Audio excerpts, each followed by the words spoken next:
What a surprising list this week. I was not expecting to see some of the books that made it onto the trending 10 this week, and I don't think you guys are going to expect it either. Specifically, the books that are top of the list. Let's get into it.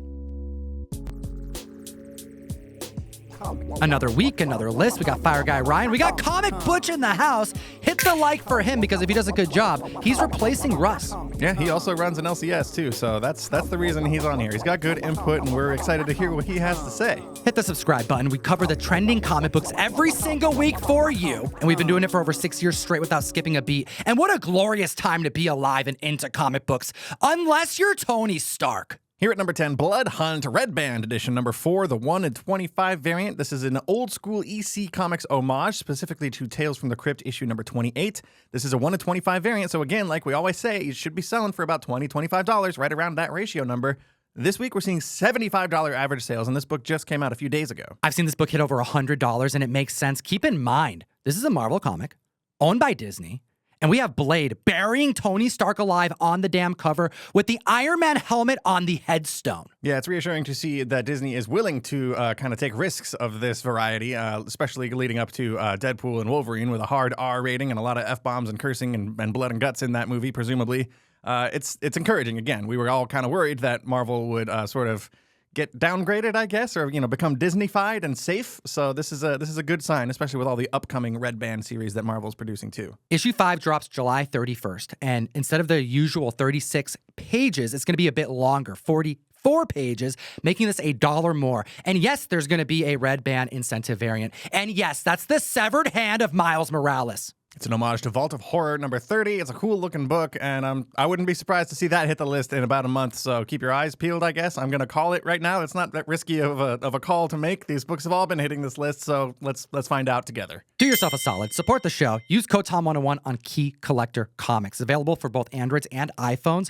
Marvel doesn't even put what the homages of these EC covers are to.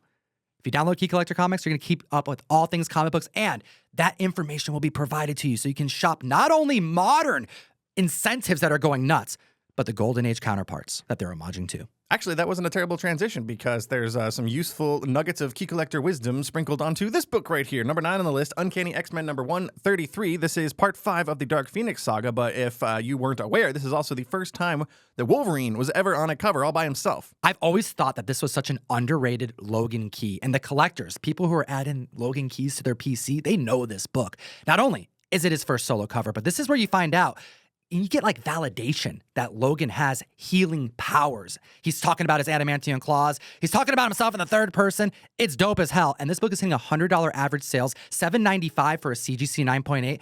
This book hit $1,800 back in 2021. It makes sense why people are buying this book now, so close to Deadpool Wolverine. And that $7.95 sale is actually the lowest this book has gone for all year, too. So good job to that person. We are seeing a 140% increase overall in copies sold to this book. And again, I would pin this one on Deadpool Wolverine, too. There's all kinds of Wolverine spec that mostly has been happening over on the Hot 10 with Tom and Jem because Wolverine books are kind of shooting through the roof right now, and they're not as affordable as some other books. We can learn a lot from this list, specifically because a lot of the books that people are buying, I don't see a direct tie to like spec or investment. This is definitely a play of the book is so affordable and I want it for my PC. Very interesting. Almost as interesting as what Hugh Jackman had to say about what inspired him to want to do this movie in the first place. Yeah, about 2 years ago, apparently, Hugh Jackman was just chilling on the beach, minding his own business and daydreaming about his life. And here's what he had to say. I was sitting on a beach, not a care in the world, and for some reason, the thought came into my head. What do you want to do? And the first two things had nothing to do with work. Then literally I thought, Deadpool Wolverine. I want to do that movie. That's what I want. This was at a time that Ryan Reynolds and Sean Levy, the director of the movie, they were about to call Kevin Feige. This is quoted. You can find this. And they were about to give up. They couldn't figure out what the script was going to be until Hugh Jackman came up with the idea. We're taking you over to DC now for the next one. It's been a monumental week for DC news. We're going to get into that a little bit later, I think. But here at number 8 is a more modern book, and I'm sure most people probably have this one in their PCs. Superman number 75 from 1993, The Death of Superman. The Death of Doomsday. 6 million copies of this book exist, and it's going for $15 average sales, $135 for a CGC 9.8, and some of the loosest Doomsday spec is happening, but stay tuned. We'll get to that in a little bit. Yeah, I'm not too sure we're going to get like Doomsday in live action so soon after recently seeing him in Zack Snyder's version of the DC universe. Well, not just that. We got Superman and Lois actively utilizing Doomsday. And that's not the only person that this week has played Doomsday that we've been talking about. We should just break the fourth wall Deadpool style real quick and tell them about our experience at the Puyallup SummerCon convention. Okay, we can talk about that if you want. Last weekend, Tom and I went to go check out Washington State SummerCon, which is awesome, by the way. It's a really cool con. We saw Bueller. This is the biggest convention I've seen. We've been to this con a few years, and it's bigger this year than I've seen it ever before. So that part was cool. We decided to go check out the actor Sam Witwer, who most people know as Darth Maul from Star Wars. I didn't even know he did the voices of Darth Maul. Maybe had I known that, I wouldn't have attempted to get a picture with him. I know him as the person who portrayed Crashdown from Battlestar Galactica. That's why we called our book Crashdown. Correct. We were struggling to come up with a title, and then I remembered Crashdown was a character in Battlestar, and that kind of ties in with the whole crash landing survival story of the book, yada, yada, yada. We wanted to go tell him about this and show him the book and, say hi and thank him. We actually thanked him in the back of issue 4. I've given him a special thanks. I wanted a picture with him, too. I thought it'd be cool. Would have been cool. We got there at 10:30. Waited in line for an hour. The dude left, just waved at the line. The people that were there were like, he'll be back in a couple hours. Here's your spot in line. They give us a ticket. We came back at the time, a half hour early, waited there for 2 hours, nowhere to be found, and we bailed. Yeah. Other than that, the con was pretty good. That was a little bit of a disappointing experience. I've never tried to meet a celebrity at a Comic-Con before, and I don't know if I'm going to again after this. Crashdown Volume 2 will be titled Hot Dog. There is at least one person who knows that joke. I got to interrupt the video. I'm sorry. I'm coming in here. I got to tell you guys about our text message SMS service that we have over at ComicTom101.store. That's where we send you text messages with exclusive discounts, by the way, announcing all of our upcoming and just currently released exclusive variants that we do pretty much on a weekly basis. But almost more importantly, by joining that text message service, you will be entered in to win any giveaways that we do.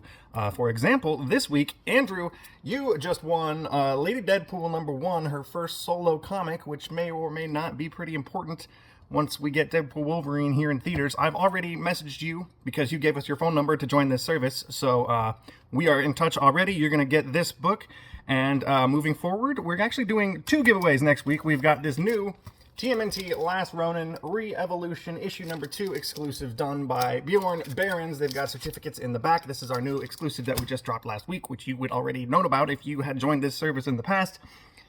2 people are going to win this book. That's it. I'm going to get back to the video. Good luck, and thanks for all your support. Number 7 on the list is Green Lantern 201. I'm not even going to touch this number. I need to hydrate. It's too hot in here.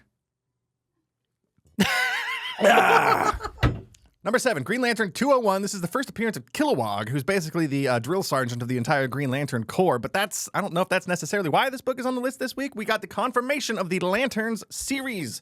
It's officially happening, and that news broke earlier this week. This book's hitting $35 average sales, $191 for a CGC 9.8, because you can't do a great Green Lantern adaptation without Kilowog. So my friends who like Green Lantern say I am not a fan, but this show looks excellent. Yes, Lanterns was announced way back when James Gunn did that whole announcement video going over all of the projects they were currently working on for DC. Back then, it was announced as a Max original series, that it would debut just on the streaming platform Max.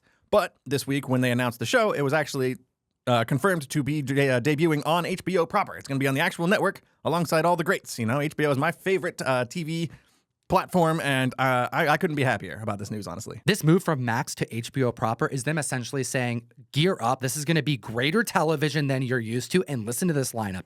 8 episodes of Green Lantern. Showrunner is Chris Mundy from Ozark. Then we have writers Damon Lindelof.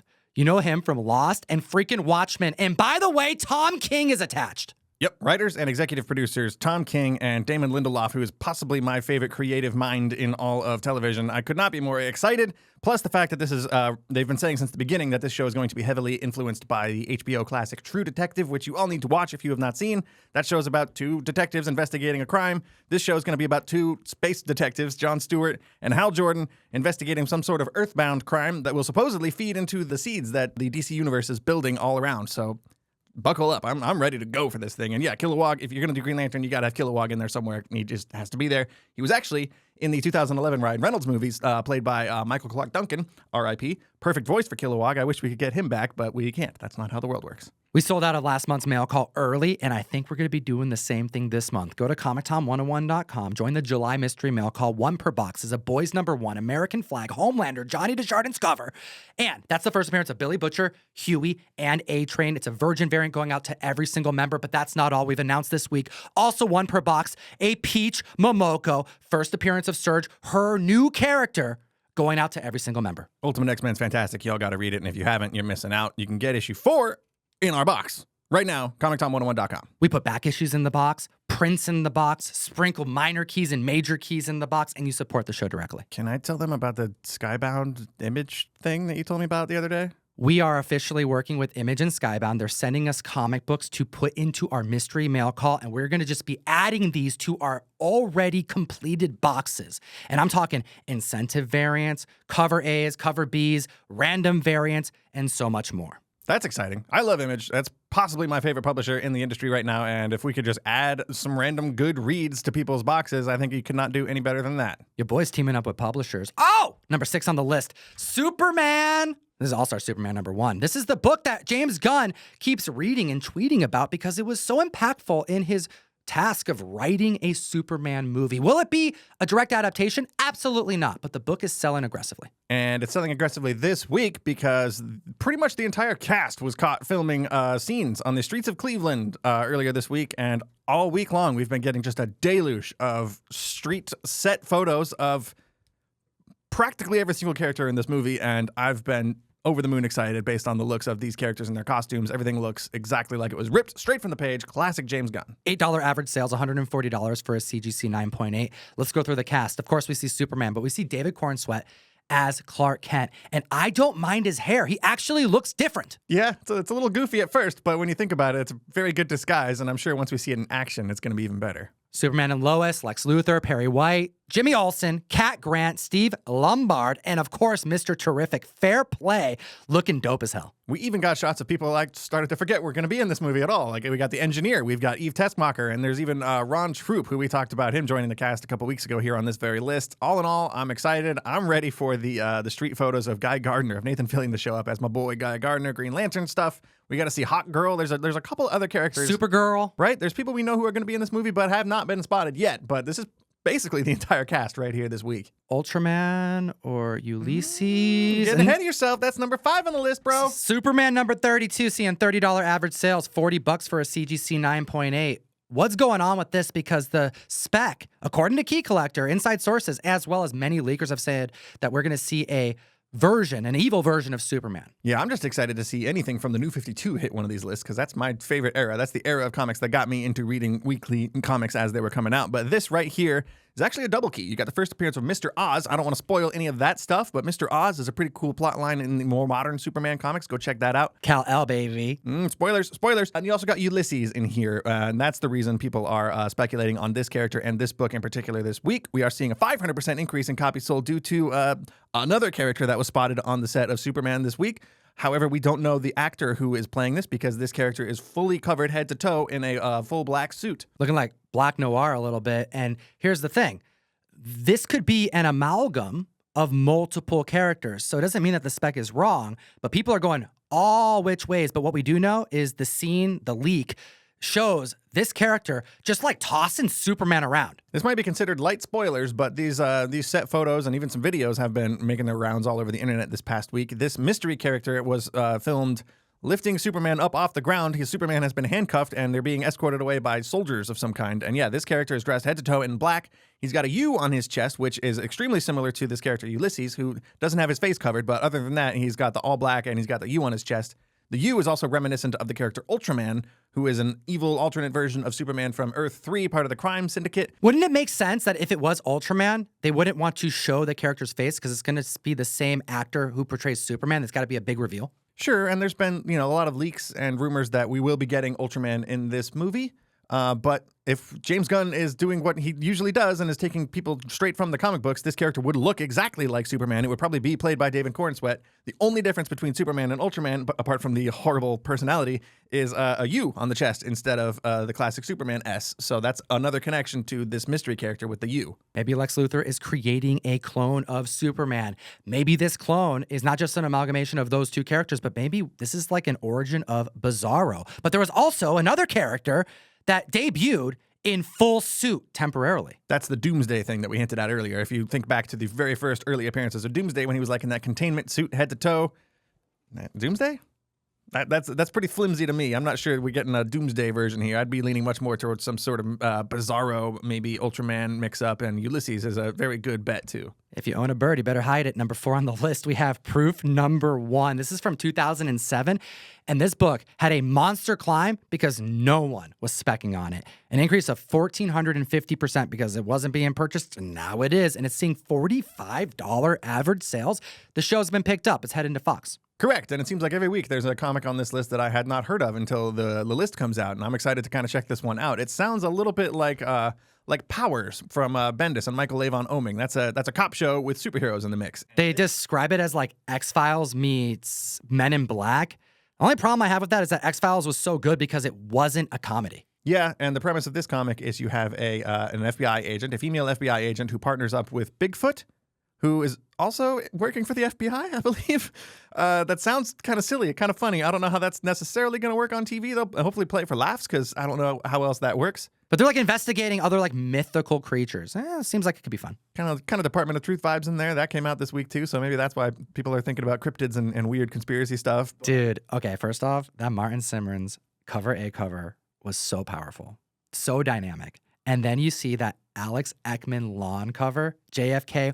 Oh my God, dude, go follow Alex. I know we're talking about a completely different book. Sorry to the creators. You got to be following Alex Ekman freaking lawn. Shout out, baby. Which brings us to number 3 on the list with no spec reason besides X-Men 97, kind of, but the 9.8 in 3 years is down $4,000 and it's up 185% in copies sold. Have I hyped this book up enough? You're getting ahead of it. It's X-Men. It's X-Men 129. This is the first appearance of Emma Frost, first appearance of Kitty Pryde. So I feel like right there, you got all the reasons you need to pick this book up. It's kind of a no-brainer. $350 average sales and $1,560 for a CGC 9.8. And as mentioned, these hit heights of $600 to $6,500 because right now, it's some of the best times to get X-Men books. The hype is real. The prices are low. We covered the biggest, hottest keys of the last quarter on the last Hot 10. 9 of the 10 keys were X-Men books. I've been talking a lot about X-Men fever, and like the excellence, no pun intended, of X-Men 97 has sort of lifted every X-Men book ever. And I foolishly thought that after the season ended, people would go check out other books. But we see all sorts of mutant books still hitting the list. We've been talking a lot, obviously, about Deadpool Wolverine-related keys over on the Hot 10. But even here, we've been talking about like Apocalypse keys and stuff. People are gearing up and getting ready for whatever's going to come in Season 2 of X-Men 97. And based on that wall of mutants that Forge is looking at in the finale of X-Men 97, we do see Emma Frost and Kitty Pryde both on that list. So there's probable cause to suspect that both of them will be featured in the next season. Most of these big key moments for new characters in X-Men feature in very expensive books. X-Men #1, giant size X-Men #1. This is a double key, and I know it's a little expensive, but compared to some of the ones I just named, way more affordable. All right, we're here at number 2, and this is one of the books that I don't know if you'll necessarily predict having made the list. This is one of my favorite books of the last 5 years, however. Geiger, #1. This is the actual Geiger #1 from 2021. There have been a couple other #1s since then. However, this book is seeing $12 average sales, and we clocked in the year high sale, actually. High sale all year, $80 for a CGC 9.8 earlier this month, where it's been selling at about a little under $50 on average for the last 12 months. Well, Rook just came out, issue number 3, introduced a bunch of new characters, and we've seen this happen a few times with this title. First off, everyone's got to read Geiger. And they just released the hardcover this past month with the first 6 issues, so it's a great time to get into it. But there's just a lot of faith in this run long-term, and it makes sense. I mean, you got Jeff Johns. Yeah, Jeff Johns also earlier this year did this whole new publishing company, Ghost Machine, releasing Geiger and, as you just mentioned, Rook Exodus, which apparently introduced a bunch of new characters this last issue. I'm not reading that book myself. Red Coat is also a phenomenal story in that universe. And then in Geiger number 3, which just came out a couple of weeks ago, you get the reintroduction of the character Junkyard Joe, who headlined one of my favorite miniseries in the last few years, Junkyard Joe 1 through 6. Please go read that. Everyone loves Junkyard Joe. There's just a lot of cool stuff building up in this Geiger universe, and there was a TV show announced back in October 2022, which was actually the last time this book hit the trending list, at number 1, by the way, so it's nothing to sneeze at. And this is here number 2 on the list with no other updates on the show or anything like that. This is just on the strength of not only this book, but on all the other books in the Ghost Machine universe, and there are more coming too, by the way, so it is definitely worth keeping an eye on. We're seeing an increase of copies sold of 350%. If you like Fallout, you will love this story. Dystopian future, very similar, like radiation, etc. And it's awesome to see a book start to spike and get trending in heat because of new comic books. Just the hype of a weekly poll list is pushing people to hit eBay, to hit whatnot, and to pick up some dope books for their PC. It's been a really good year so far. Books are selling pretty affordably. Keep an eye out on Geiger. Give it a read. You won't be disappointed. Hit the like, slap the subscribe button. We're here every single week covering the hottest comic books in the world for you. It was a bit of a slower week. Superman, yeah, that was crazy. Yeah, we got Geiger. Green Lantern. Woo! Yeah. Number 1 on the list, the most trending book in the world. X-Men 97, issue number 1 from this year. Another one I had not expected to make the list this week, but again, I just said it a few numbers ago. This is an example of X-Men fever not really cooling off that much in the off season, if you will. We're seeing, what are we seeing? $15 average sales for this one, and a 9.8 hit $78. Am I reading that right? You are, and it's an increase of 113% week over week. There's nothing going on, but the sales have doubled. As expected, there's really no updates yet on season 2 of this show. It's still pretty early to be talking about that. They have finished it. A lot of voice actors have come out and said they're already working on season 3 stuff. So we know season 2 is coming. There's been some light rumors that we're going to see it next year, perhaps as early as next summer. So we could be a year out from X-Men 97 season 2, which I guess makes sense. Over on the Hot 10, the other video we do every single week with Gem Mint from Gem Mint Collectibles, we cover the big keys, the books that are performing above the 12-month average and had at least 3, if not more, sales over the span of a short 7 days. And that list has been dominated by mutant keys that consist of characters like Gambit, Rogue, of course, Deadpool and Wolverine, Dazzler. Yeah, but X-Men Adventures as well, and Apocalypse. And the pattern we normally see is stuff like this heats up in the lead up to something coming out, like X-Men 97. We saw a lot of this stuff make the list in the lead up to the show and as the show was going on. But in normal times, things will drop off after the show or movie comes out, and people will look for whatever's coming next and get hyped on the next big thing. But there's been a crazy amount of people stuck and focused on X-Men 97 just on the strength of how good of a series it was. We mentioned about the 1 in 100 Ben Harvey variant of this issue being the probably best, if you're looking for something that may pop, Spec play. The 1 in 100 came out months ago. It's still hitting above $100, unlike most 1 in 100s that have come out this year. Last sale, $130, CGC 98 hitting $200. It's a glorious cover. Keep an eye out on that. And, as always, Geek responsibly. enough said.